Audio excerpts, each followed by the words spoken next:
Hey everyone, in today's video I want to show you some of the pencils that I have. Now I draw with pen and ink more often compared to pencils, but pencils, they are very lovely drawing tools as well. Let me just divide them into different types of pencils. We have mechanical pencils, we have wooden pencils, and we have lead holders. Even for wooden pencils, there are so many different types. Graphite pencils come in different hardness and you can tell them apart from the label that's on the body. Let's take a look at this set. In this set, there's the HB pencil and 2B all the way up to 8B. For the hard pencils, they are labeled with H. You can have 2H all the way up to 8H. Personally, for me, I prefer softer pencils, so most of the pencils that I have, they are the B pencils, and the one that I use most often is the 2B. Softer pencils, the lines are darker compared to harder pencils. Nowadays, there are so many brands you can choose from. Faber, Castell, Castell, Mitsubishi, Cretacolor, Blackwing. Among the pencils that I have here, Blackwing is the most expensive. It can be up to 2 times more expensive compared to these wooden pencils. They perform quite well, but personally I prefer the Mitsubishi pencil. I think the quality is excellent. These are made in Japan. Castell pencils are also very high quality. These are made in Germany. Softer pencils usually have larger cores. Cores are basically the so-called lead that is encased by the wood. So for this 9B pencil, you can see the core here. This is almost twice the size compared to this 4B pencil. You can create line variations with pencils by shifting the pencil depending on... You can create line variations with pencils in different ways. One is by changing the angle you are using the pencil. The other is by changing the pressure. When you press down harder, you can get darker lines, sharper lines. When you draw with less pressure, you can get the more textured lines. Use them on the side and you can get broader lines like this. The only disadvantage of using pencil is you have to sharpen them often. And pencils, they are very affordable.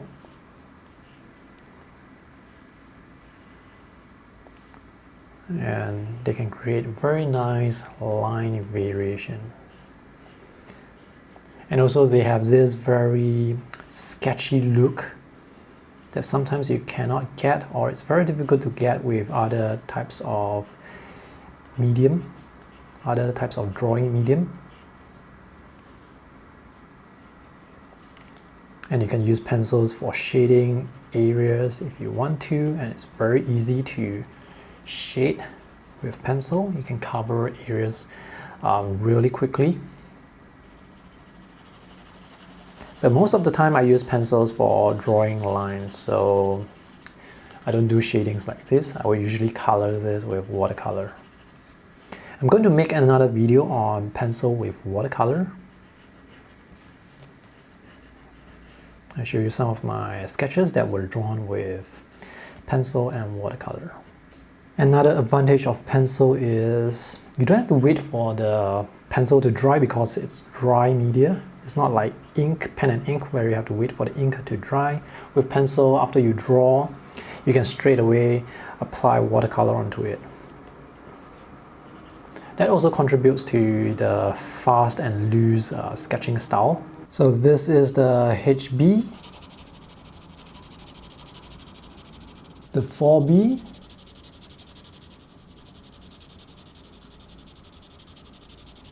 and the 9B.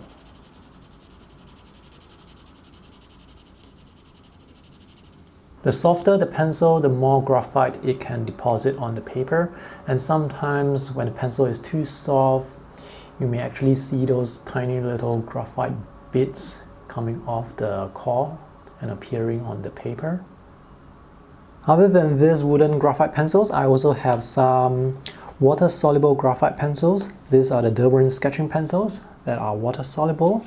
This is the Cretacolor Graphite Aquarelle, and this is a Derwent Graphitone. Derwent Graphitone is basically a whole stick of water-soluble graphite. Now you can get woodless pencils like this from other brands, but bear in mind that some of the woodless pencils, they have this coat of lacquer over the graphite, and depending on the climate of your area, that coating of lacquer may actually dissolve. Here in Singapore, it's very humid. I have bought several woodless pencils and most of them have the lacquer peeling off or melting off, and it becomes very sticky, and I had to throw those pencils away. For the Derwent Graphitone, they use this sort of sticker, which is great because it doesn't melt off. You just peel this off. So this is how it looks. With the Graphitone, you can draw on it and apply water, or you can use a brush pen and just sort of scrape off some of the graphite and use it like watercolor. I often use the Graphitone like this, and it produces a very nice wash of graphite. Or if you want to create splatter marks, it's also very easy. You can just do this and you can create splatter marks really easily. Depending on which brand you are using, sometimes the water-soluble graphite can dissolve completely. Sometimes it's very difficult to dissolve that graphite completely.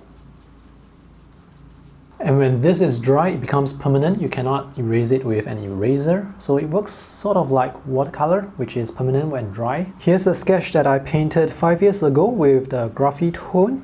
Now, even though the water-soluble graphite is supposed to be permanent when dry, when you are using it in a sketchbook like this, when you close the pages, the graphite may still rub off on the opposite page. So to protect your pencil work, I do recommend you spraying fixative over it. This applies to other graphite pencils as well. Water-soluble pencils have different hardness as well. Let's test out the Cretacolor HB on the left side and the Derwent sketching pencil, the 8B, on the right side. And let's dissolve this and see what we get.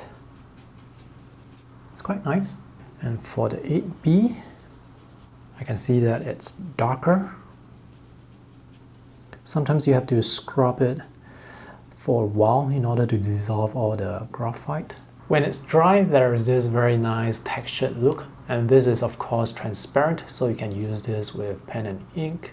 I use pencils mostly for drawing lines, and the pencil that I use most often to do that is the Cretacolor Nero pencil, because the core is made with oil-based charcoal and it smudges or smears less compared to normal graphite pencils. This is Graphite 4B and this is the Nero. So I'm going to run my finger over the 4B first. You can see some smudges. This is not surprising, and with the Nero pencil, it smudges less. You can of course use a harder pencil like the HB, and this is going to smudge less, but the lines, they are not as dark as the Nero. I prefer darker lines and lines that do not smudge. That's why I prefer the Cretacolor Nero. And this pencil is the Faber Castell Perfect pencil. It has a cap to protect the pencil, and there is this hidden pencil sharpener in the cap. The quality of this pencil is not that great. The wood is those very flaky type that breaks off into tiny bits when you sharpen the pencil. With good wood, you should see the pencil shaving come out in one piece like this. By the way, this pencil sharpener that I'm using, this is the CAM or the Cum Automatic Long Point Sharpener. It has two blades here. One is to sharpen the pencil and one is to create a long point. So with this blade, you can get a much longer tapered point like this. Wooden pencils, of course, will require regular sharpening, which can be quite inconvenient. Mechanical pencils are more convenient because, well, you can just press and the graphite lead will come out, but you don't get the line variation you get with wooden pencils. That's why I prefer drawing with such pencils more. Or you can sort of get the best of both worlds with those lead holders. I have a few here. This is the rather popular Castell Mars Technical 2mm lead holder. So you can press the back end with the help of gravity, the lead will come out. You do need to sharpen this as well, but it's easier to sharpen compared to wooden pencils. There's actually a special sharpener created for this lead holder, and that sharpener allows you to create a long edge very easily. This long edge that I have here, it was created using this long point sharpener. The alternative to sharpening this is to use the built-in sharpener that is right here. See this little hole here? When you sharpen the lead using the cap at the back, it's going to look like this. You're not going to be able to get a long point like this. Here's another lead holder that I have. This is made in Japan if I remember correctly. So this is a mechanical lead holder where you can press the back and the lead would come out automatically. But for the stateler, you actually have to rely on gravity to get the lead out. And this is the last lead holder that I have. This is a very small, short and fat lead holder, which I do not like. I prefer the shape of this, which feels more like a typical pencil. This is cute, but not as nice to use. This brand is Water, made in Germany. And this lead holder uses 4mm leads. So these are all the pencils that I have. The wooden pencils, the water-soluble pencils, and the mechanical pencils. When I go out sketching, the pencil that I use is the Cretacolor Nero pencil because I sketch in sketchbooks most of the time. I want a pencil that doesn't smudge or smear as much compared to normal graphite pencil. So Cretacolor Nero pencils, I love them. And when I bring pencils like this outdoors, I would need to bring a pencil sharpener. This is the one that I bring. I usually do not use erasers, but if I have to use them, these are the two that I use. This one I use at home. This is the Pentel High Polymer Soft Eraser, and this is for erasing tiny areas. This is the Pentel Stick Eraser. There are also electric erasers, but I don't use pencils often enough for me to get one.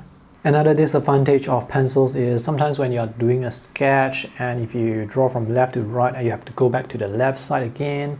Your palm, your fingers may actually smudge some of the pencil lines on the paper. That's all I have to say about my pencils. Let me know in the comment section whether you use pencils, do you like to use them, and what type of pencils do you have and enjoy using the most. Thanks for watching today's video. I hope it's helpful. See you in the next one. Bye!